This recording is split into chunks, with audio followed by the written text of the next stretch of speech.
Enter the Internet in the 1800s, a mind-blowing alternate history. Imagine this. It's the 1800s. Queen Victoria is ruling England. Men are wearing top hats, and instead of horses, they're riding internet waves. Welcome to an alternate reality where the internet was born in the 19th century, and history is about to get wild. Buckle up, because things are going to get strange and hilarious real fast. 1800s, when the internet was steam-powered, almost. It all starts with Samuel Morse, who's sitting in his study, probably sipping tea and twirling his mustache, when suddenly it hits him. What if we could send messages instantly across the world? I could totally beat Charles Babbage at chess without leaving my house. And so, the telegraph is born. The first baby steps toward our alternate history internet. Meanwhile, Babbage, the Steve Jobs of his time, is hard at work on his analytical engine, a mechanical beast that could process information. If only he had Wi-Fi.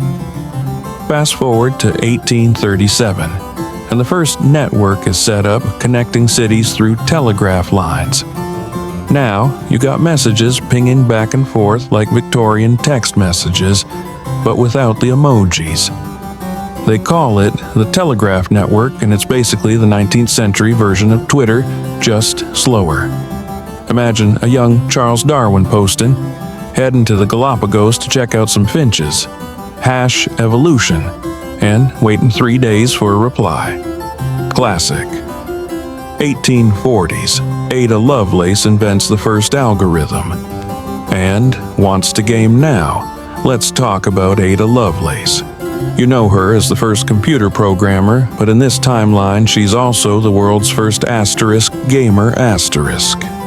That's right, Ada's written the first algorithm, not to solve world problems or calculate the stars, but to invent a game where machines can compete.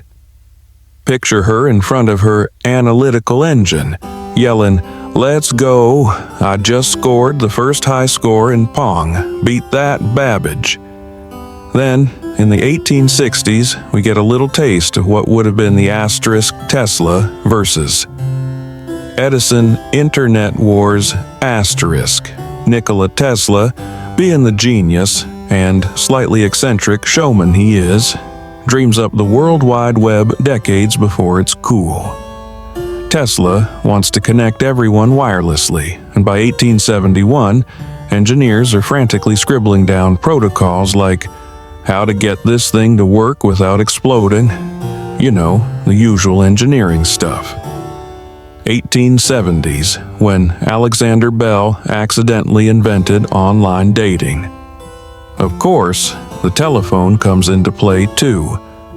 Alexander Graham Bell accidentally invents the first voice-over internet call, kind of, when he says, "Mr. Watson, come here, I want to see you," through the telephone network.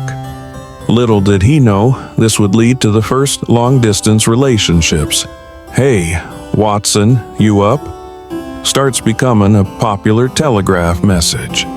By the 1880s, people are starting to gather in online communities. Well, telegraph communities. Imagine Oscar Wilde logging onto his favorite debate forum to argue about art while sipping absinthe. Or Mark Twain posting witty one-liners that go viral among the literary elite. "The rumors of my death have been greatly exaggerated," he would have posted, probably causing a minor internet meltdown. 1900s, the Wild West of e-commerce, in corsets. By the 1900s, things are heating up.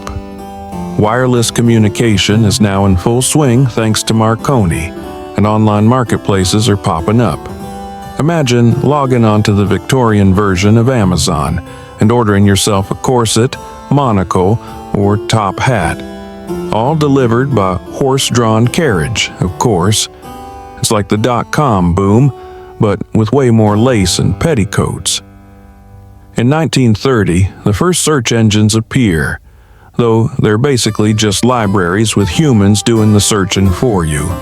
Picture Winston Churchill sending a stern letter to Search Engine Limited, requesting all books on cigars, please, and receiving a stack of novels a week later.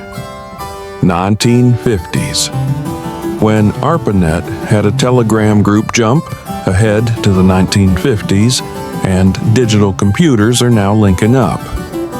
Universities are using these early networks to send each other polite academic insults like, "Our calculus is better than yours. Fight me." Then, by 1969, ARPANET, the great-grandparent of the modern Internet, is born, connecting various institutions. Basically, it's a giant nerd fest where engineers compete to crash each other's servers while pretending it's for defense purposes. 1980s. The Internet gets groovy.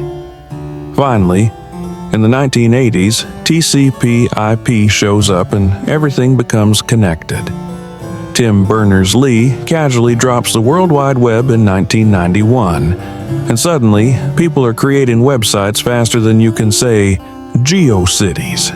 Somewhere in this chaos, Albert Einstein's great-grandkids are probably writing up fan theories about time travel and getting into heated online debates. 1990s and beyond. Now, everyone's a blogger. By 1995, the Internet goes commercial. Queen Victoria's descendants are probably running an e-commerce empire, while Dickens' novels are turned into clickbait articles like 10 Reasons Why Ebenezer Scrooge is the Ultimate Frugal Hero. Social media arrives in the 2000s, and soon everyone is sharing Victorian-era selfies and TikTok and dance moves in corsets. And in the 2010s, the Internet of Things connects everything from toasters to tea kettles. Suddenly, your morning cup of Earl Grey is Internet-enabled, and you can tweet from your kettle. Who would have thought? Conclusion. So there you have it, a world where the Internet was born in the 1800s. With people like Ada Lovelace and Nikola Tesla at the forefront, the digital revolution comes way earlier, transforming the world of steam trains and telegrams into a high-tech wonderland of algorithms, online shopping, and viral memes, all with a top hat on.